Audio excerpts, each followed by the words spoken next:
Jesus, redeemed and being renewed, and this sentiment is true both individually and collectively. Again, in your own time, read through Ephesians 2. It talks about we are God's workmanship, his masterpiece according to some translations. Check out the sermon on newlifebarrie.org. It's online. But this morning I want to look at a corresponding or related theme. And I want to note that the Bible also likens the Lord to a master builder. Everyone say builder. Please keep that in mind as I look at one of my favorite texts with you, Matthew chapter 16. How many are in Matthew 16? Excellent. Verse 13. We're just going to launch right in. When Jesus came to the region of Caesarea Philippi, he asked his disciples, "Who do people say the Son of Man," that is a self-referential title, "who do people say, if you will, that I am?" And again, I always stress this. I want you to keep in mind that at this point, Jesus' ministry was pretty much at its apex. There were thousands of people gathered around him. He was known for working the miraculous and beyond. And as the apostles and disciples were out in the midst of the hustle and the bustle as they're traveling from town to town and region to region, they would have overheard the reports of the people saying who they perceived Jesus to be. So they quickly reply, "Lord, some say that you're John the Baptist. Others say that you're Elijah. And others think that you're Jeremiah or one of the prophets." And I want to add, as I always do, those are heavy-hitting names. If someone likens you to John the Baptist or Elijah or one of the prophets, you're doing something right. But I love that Jesus turns the tables. And now he asks a follow-up question that is much more probing in nature. Verse 15. What about you? Who do you say that I am? And I always imagine that a silence falls at this moment, much like it's quiet in here now. And maybe the apostles, they're afraid of saying something because how many of us love giving the wrong answer? They're sheepish. Even if they have thoughts and opinions, they're not willing to voice them, it would seem, until in verse 16, this figure who tends to be the first one to speak, almost always, and who, by the way, usually gets the answer wrong, he says something profound. Simon Peter answered, "You are the Messiah." And let me just add that the Messiah is a Hebrew term. The Greek synonym or other word is Christ. Who's heard the word Christ before? It is not a last name. I always say that it is a title. You are the Messiah or the Christ, the Son of the living God. Now Jesus, he begins to speak and he replies, "Blessed are you, Simon, son of Jonah, for this was not revealed to you by flesh and blood." In other words, you didn't come to that conclusion because of your own insight or your own capacities. Rather, but by my Father in heaven. In other words, what you've just said is the product in the overflow of divine revelation as you've followed me and as you've served me. And I tell you, and again, this is where the underlying Greek gets really interesting. And I would love to nerd out, but it's beyond my time. And I tell you that you are Peter. Now, for those who may know, what does the word Peter, original language Cephas, translate as? A stone or a rock.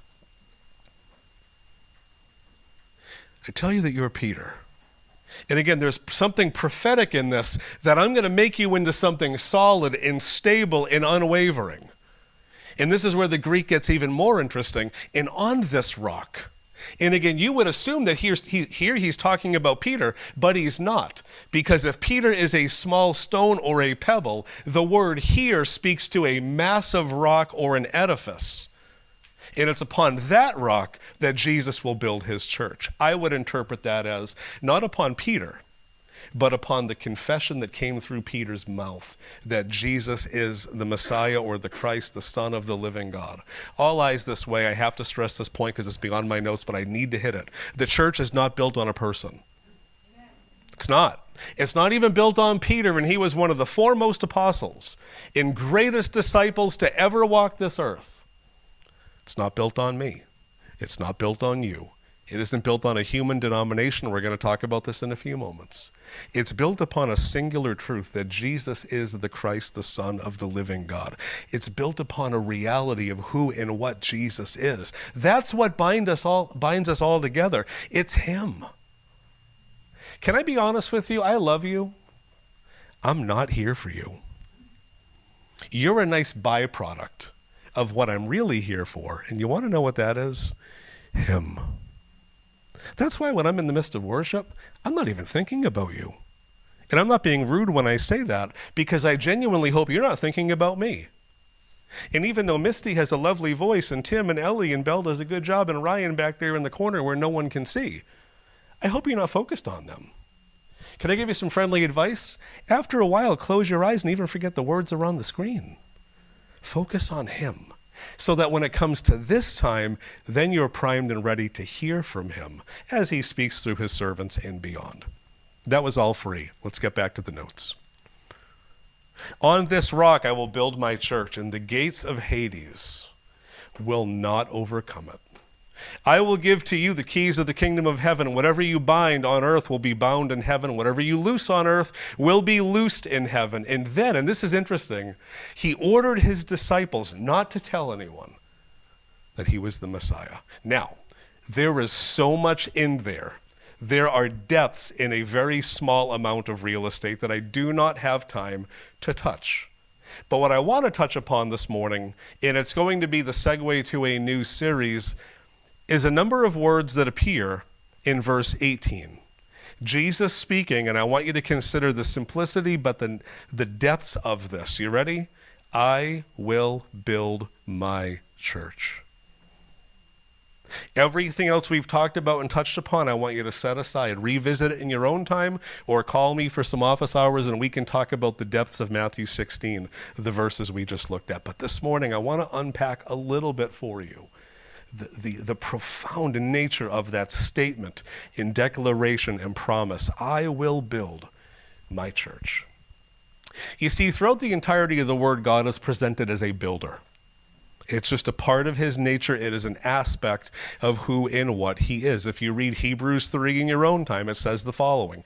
Every house is built by someone, but God is the builder of everything. You go back to verse 1, chapter 1, page 1. In the beginning, what did God do? He created the heavens and the earth. Speaks to his building capacity. He creates, he forms, he fashions. John 1:1, in the beginning was the Word, referring to Jesus. The Word was with God and the Word was God. He was with God in the beginning, and through him all things were made. Put in the word built there if you like.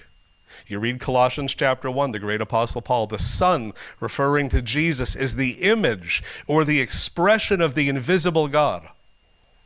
For in him all things were created or made or formed or fashioned. If you want, for the sake of this sermon, built. Things in heaven and on earth, visible and invisible. Thrones, powers, rulers, it doesn't matter. Everything has been created by him, it says. And this is the second part that's interesting, for him. Everything was made to fulfill an interest and a desire and a goal of his intention. Which means, why on earth are you living your life like it's yours? Now, in Matthew 16, Jesus identifies or puts forth a new mission or a new intention of building something. And what is he looking to build? According to Matthew 16, verse 18, I will build my church. I want to look at this one piece at a time. Some I'm going to place more emphasis than others, but I want to look at each word that comprises that statement. I will build my church. Now, you ready for the depths of this? What's the first word? It's not that long.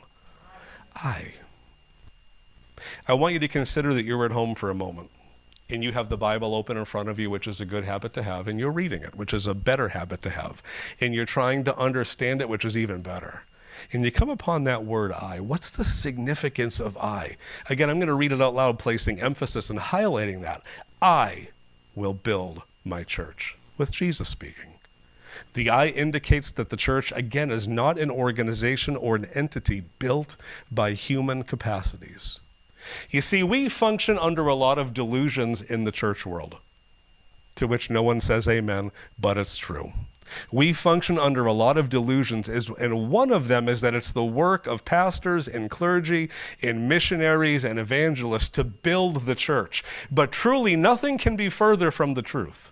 I will not diminish the efforts, the tireless, sacrificial efforts of ministers and clergy and lay leader and missionaries and beyond in advancing the cause of Jesus Christ in the earth. But the work of building the church falls upon Jesus' shoulders and his shoulders alone. I have in my notes, we as humans are no more responsible for building the church than a hammer is for building a home, which means that we are tools in vessels that he has chosen to work through of his own desire in good purposes.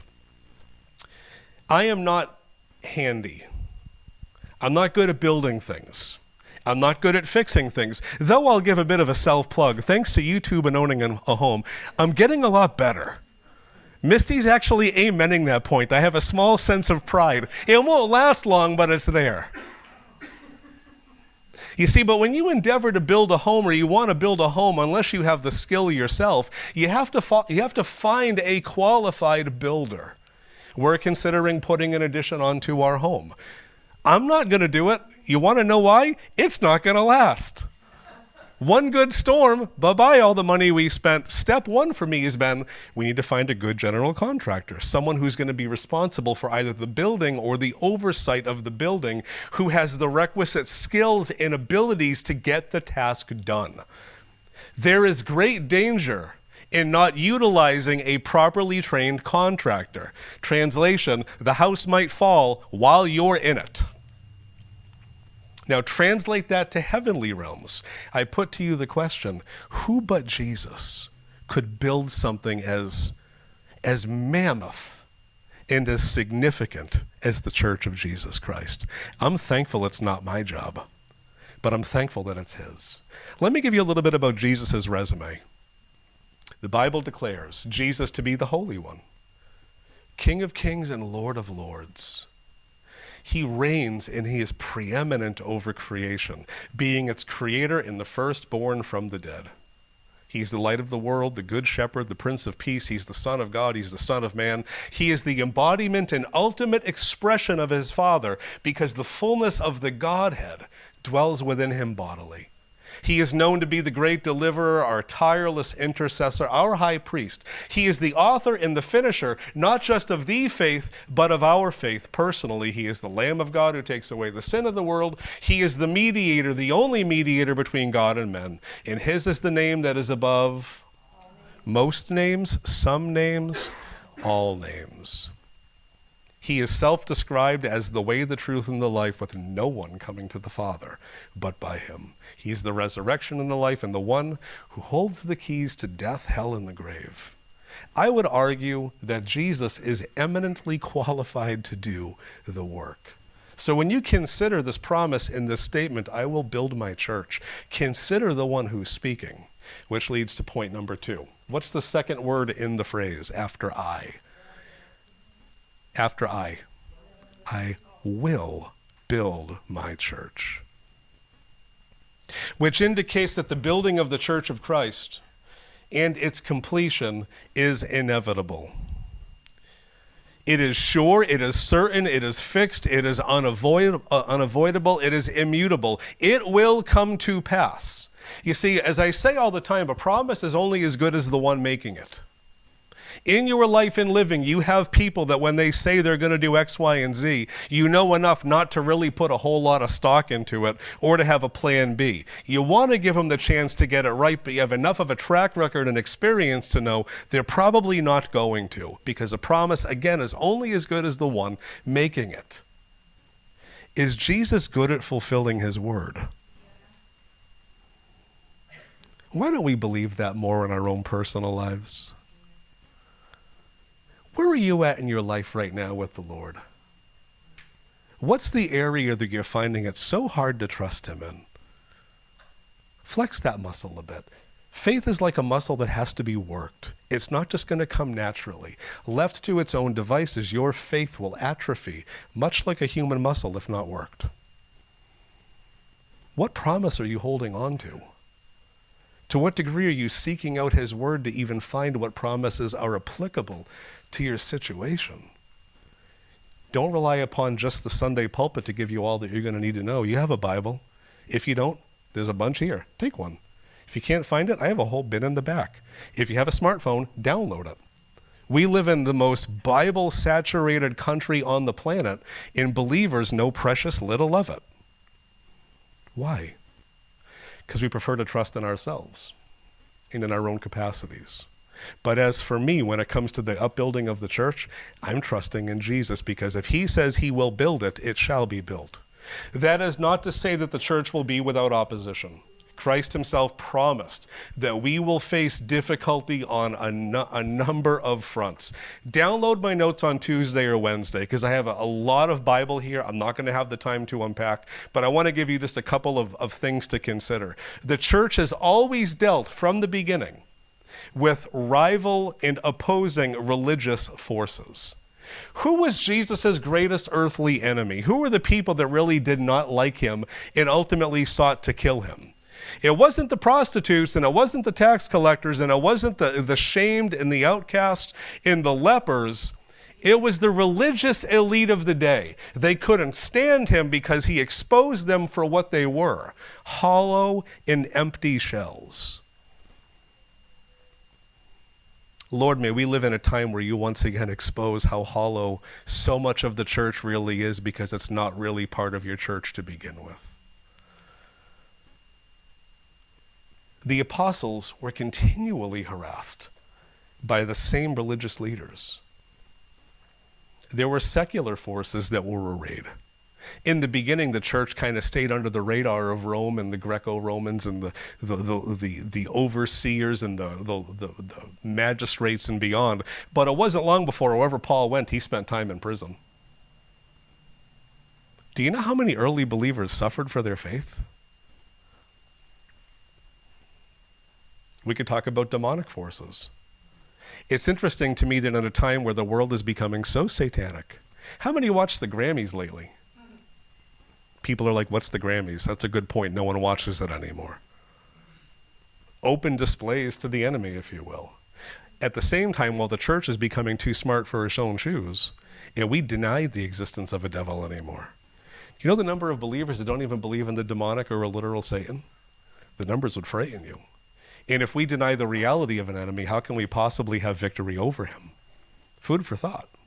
The church has always faced inward adversaries as well, as there's always a movement to compromise biblical teaching for contemporary or cultural reasons.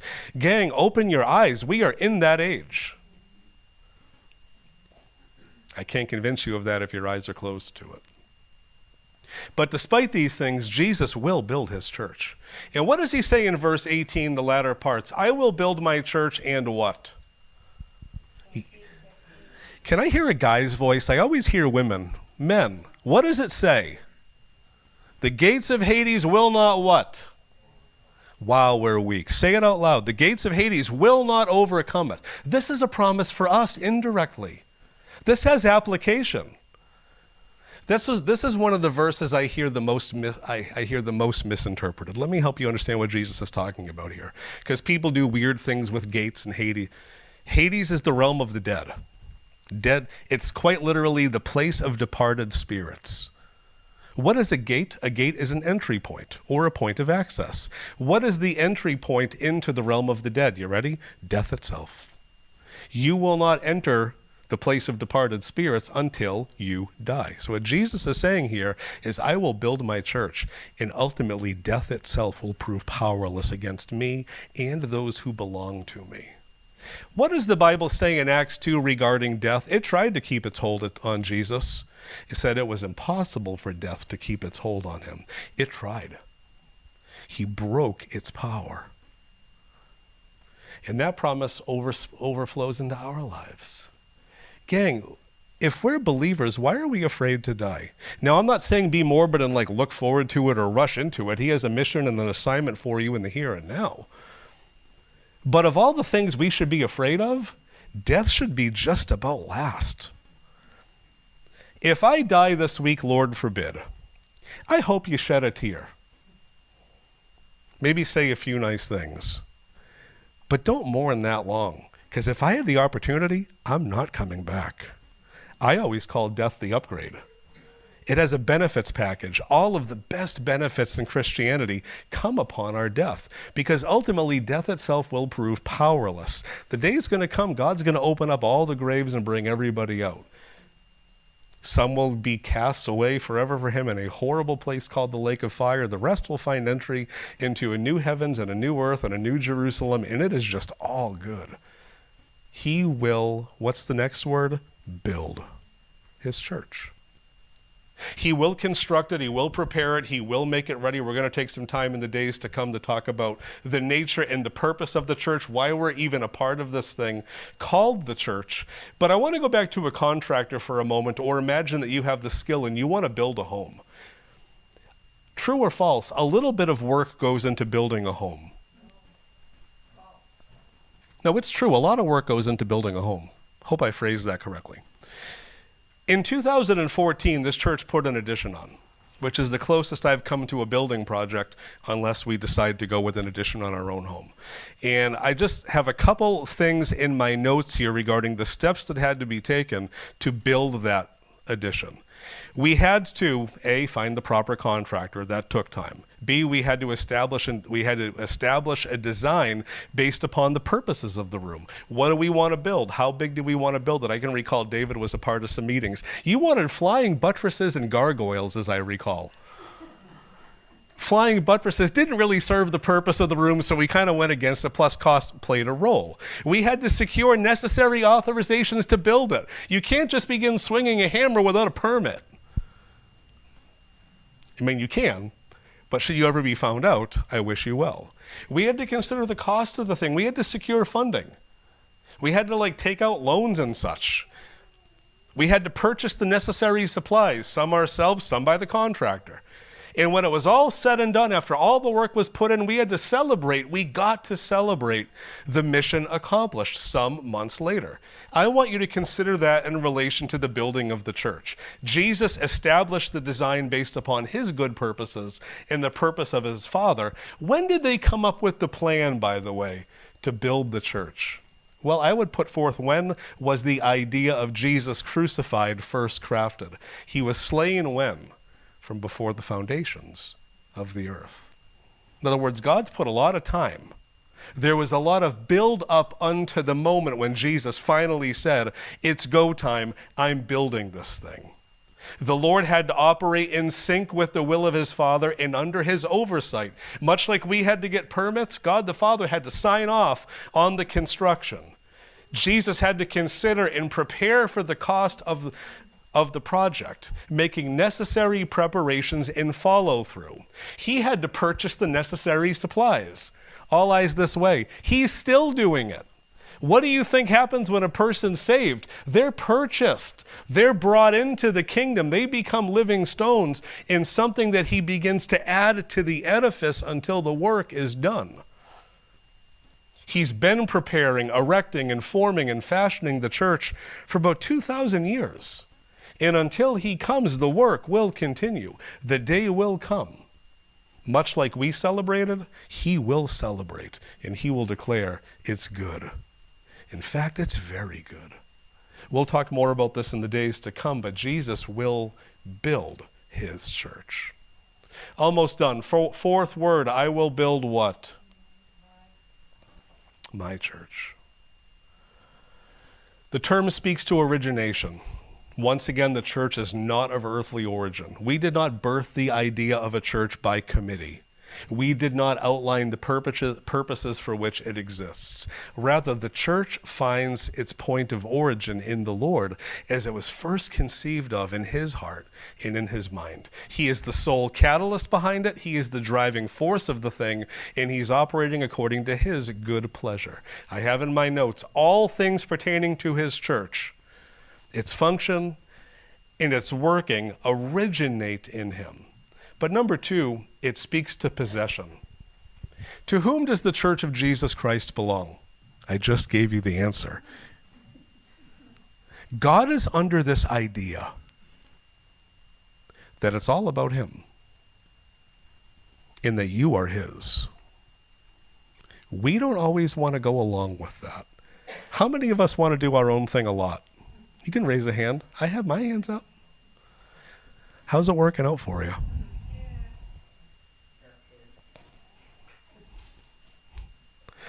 The Bible says in 1 Corinthians 6, you are not your own. You were bought at a price. That's a principle, gang, that has to set in at some point. You see, we try to live our own lives. We make a mess of the thing. We blame the devil a lot. He's like 20%. What's the rest of the 80? It's us. Because he can't make us do. The devil made me do it. No, he didn't. He threw an idea your way and you hopped on that thing so fast, excitedly, you couldn't wait to do it. Playing upon your sinful instincts like you're a Stradivarius. You're not your own. You're bought at a price. Jesus didn't just die for this nebulous thing called the church. He died for each component who becomes a part of it, which means that there was a time in history, he died for you. He died for me. Therefore, the church belongs to him, and therefore it must be given to his purposes in function. I say this all the time. I mean it sincerely every time I say it. God has never asked for my input.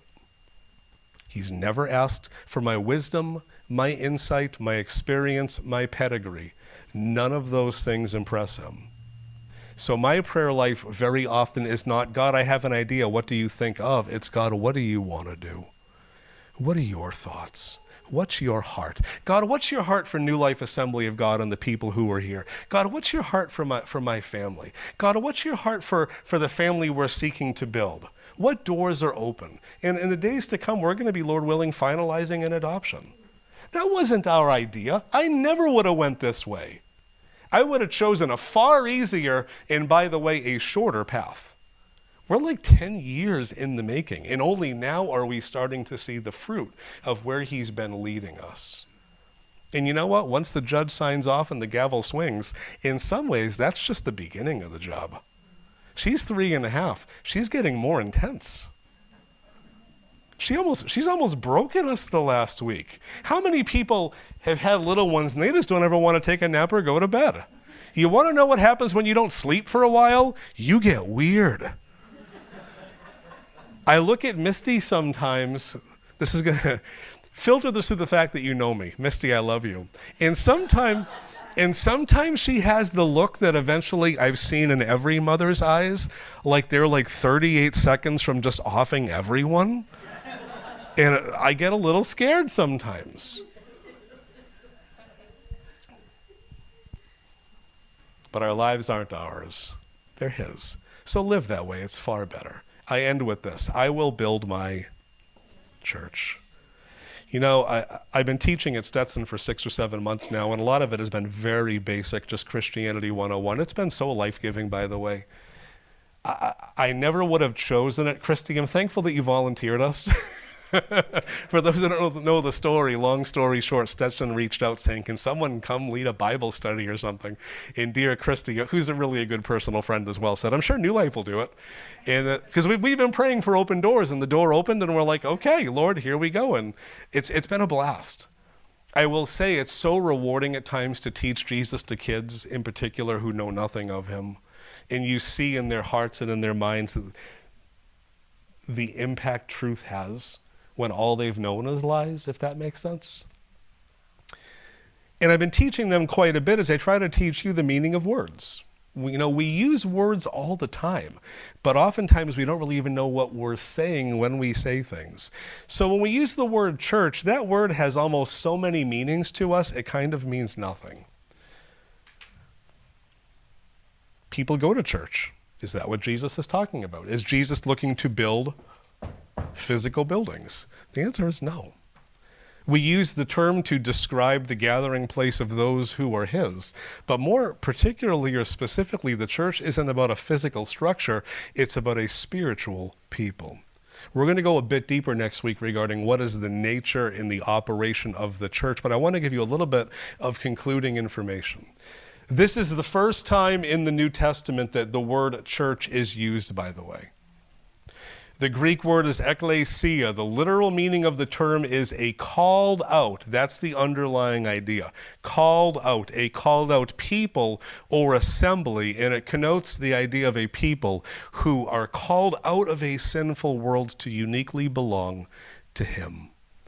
This word is used 114 times in the New Testament, 90 of which, or most of the time, it is used to a local assembly of believers. Paul writing to the church at Rome, the church at Ephesus, the church at Colossae, the church at Thessalonica. That word church, ekklesia, that's the most common usage. But in this first use, Jesus is indicating the whole of His church, a people throughout both space and time. And what I mean by that is that the church isn't just a one-generation thing.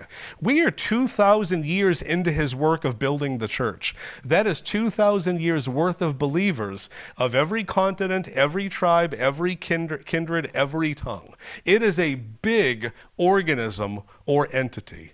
I'm going to move to a close with this quotation, and that's not a pastoral lie. Though the ancient peoples were familiar with the use of this term in political or social contexts, Jesus spoke about this term in contrast to those other assemblies. This is going to be the heart of next week, by the way. His church was to be something new and different. For in His church, Jesus would unite people of all nations, Jew and Gentile alike. And He would form a new temple and a new body. In His church, natural distinctions would become unimportant, which means men, the women are not second rate. They have an equal standing and a sense of belonging here, and vice versa. Gender doesn't matter. Race doesn't matter. Do you think God loves America more than the rest of the countries? We act that way sometimes. We go overseas, we tell them how to live and why their culture is all wrong because it's different than ours. When you get to heaven, you're going to be surprised at the number of cultures that are present, people redeemed from every nation, kindred, tribe, and tongue. Do you think God cares about wealth to the degree that the wealthy are more welcomed in His body than the poor? Read the Gospels. Look at who Jesus hung out with. It was always the lowly and the outcast. Not that the rich weren't welcome, the rich just didn't have enough sense to welcome Him. Jesus would be the builder of His church and its head.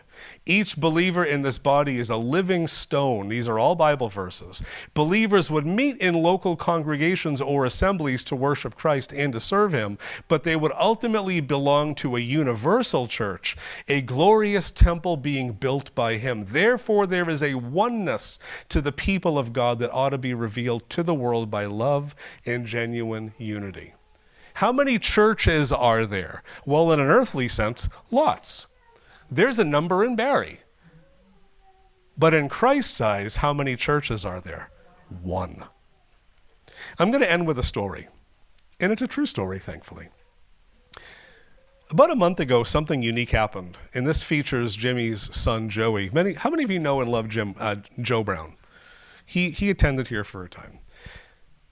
He sends me a text, and I'm going to be honest with you. I've been a Christian for 25 years. Something transpired that was new and novel to me. Joe Brown reaches out to me saying, "Hey, do you mind if some guys from our church, they meet uptown in the old town hall, Grace Reformation Bible Church, do you mind if a couple of us come out to the men's ministry?" You know, Joe's come intermittently, and he's had a great time, and Joe's always welcome here. So I said, yeah. He said, because there's a number of us that are just looking for fellowship and connection, not just as one local church, but with other churches. All eyes this way. Churches often do not play together well, especially in the same town. And my response was, that'd be great. Come on out. He texted me about 2 weeks ago. He says, yeah, we're definitely going to be there, probably maybe 5 to 7 of us or so. I said, sure. Now, this is where the pessimist in me came alive. And this is not to be condoned or celebrated. This is just the earthly version of me. 5 to 7 means 2 or 3. Does that make sense? Yeah. He texted me a few days ago. We're coming. I'm like, okay, well, we'll see you when you get here. And he kind of upped the number a little bit, maybe 5 to 10. Okay, 3 to 5. Now, we had our men's breakfast yesterday. And again, this is talking about the Lord building something. And not just a church, New Life Assembly of God, but his church. We had 9 or 10 of our own guys. It was good to see the guys, by the way. I know that people are busy. I get it. I'm never going to be the kind of person to harp on why aren't you at every event, because when I was at the last church, we were at every event and it burned us out. And we said from the beginning, we're going to set a pace here that's sustainable. That's why I always just tell you, if you can be involved in one thing beyond Sunday, that's what I would recommend. So for the men, we had our own 9 or 10. And I look outside. I'm in the community room. And I'm looking out at the main road. And I see a bunch of cars with their directional and it's turned in. I'm like, where are these guys going? Is there a fire? Is it the fire station next door? And then more cars. They rolled in, for those who were here, 15 deep. I mean, they brought food. I mean, they each came in like bringing and bearing gifts like we're here. They were so hungry for fellowship and for Christian connection, they were willing to go to a church that wasn't even theirs. Gang, that's crazy. Churches don't do that. But they wanted to. And I thought to myself, may that kind of hunger affect the men and the women of this assembly. Because if, I don't want to use the word strangers, but if people who aren't connected are seeking connection because they realize that they're being built into something called the church, not just one singular local assembly, but a greater body, I would love more and more of that. By the time they were done, they hung out for like an extra 45 minutes to an hour. You know, I'm not looking at my watch saying, TikTok, I have a little one to pick up, because I was having a great time. The pastor hung out for like another 15 minutes after his last guy left, Pastor Ross. And we were just having a great time. And then the New Life guys hung around and we had a pep talk basically saying, if New Life is going to host this, can we commit as New Life men to kind of like be here? Because it's going to be a little bit weird if the church men's ministry is full of people who aren't even part of the church. So it was a great time. God's doing something and he's building something, always, by the way. But I'll end with this, that I think that we're in a season where he's doing some particularly significant things. And as I told the men yesterday, and I'm telling you this now, I don't want to miss it. I've been at this church long enough to know there have been moments we've missed some things. The train was in the station, God was saying hop on, and we just didn't.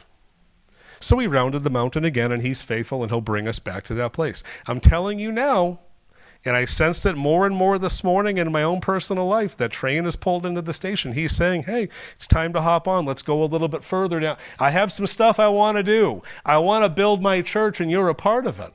Gang, I don't want to miss it again. I don't. And I'll tell you why. And this is the final point, and that's not a lie. This world needs Jesus. But Jesus has chosen to use us to be the point of impact for said world. I want to be used. I want you to be used. I want you to experience the joy of being used. I want you to know him more. I want you to fall in love with him. I want you to experience his work so deeply at the individual level and at the familial level that it just spills over and people look at you saying, look, I know you're not perfect and God knows you have your issues, but I see something in you. That's not a fairy tale. That's how this thing is meant to be. He will build his church. And for me, in my small contribution, I want to be a part of it. And for New Life, I want to be a part of it. Gang, they want to be a part of it. They're talking about inviting Evangelical Covenant Church to the next men's breakfast. We may have to build a bigger building just to host the men's breakfast. Fran was here. He stood up. Fran, we were going around the room for final statements. Fran stood up, and I got nervous because I don't know what Fran's going to say. And he's talking about this needs to become a regional thing. We need to get all the churches as a part of this. And I'm like, let's go one piece at a time here. I love that. And he's saying, I would love by the time I leave this earth, Fran, if you're joining us, Lord bless you and your family. And his family was mostly there yesterday. Marty was there, and Jimmy was there, and Joey was there. He says, before I go, I want to see this men's ministry thrive, and not just a New Life. Because Fran is on to something that a lot of us miss. That this is a society that downplays the role and the contribution of men. Men are vitally important. Women, you are too. But you get all the accolades these days. Men matter. I think that our world is so broken in some ways because there's just so many MIA dads. Absentee, or even if they're in their home, they're not present. For New Life, can we work on changing that a little bit? Amen. And Patty, women's leader, may God give you wisdom and speak to you, because I know that Patty is struggling and wrestling with some of these things too. Christy with the youth group, may God just light that thing on fire. I had a lot to say this morning, and hopefully it will resonate. Heavenly Father, we come before you. There's just so much to be said, but I love the simplicity of your word. You will build your church. Lord, here in this local assembly, this one small unit of so many throughout space and time, use us to fulfill your dreams and vision and purposes. And may you communicate that to your leadership, that we might be faithful tools in your hand, and servants and workers and vessels. God, I pray your blessing and your favor upon each one that is here. Meet them where they are, but bring them to where you want them to be. As we go our separate ways, may your keeping power be upon us all, your grace and peace and beyond. In Jesus' name.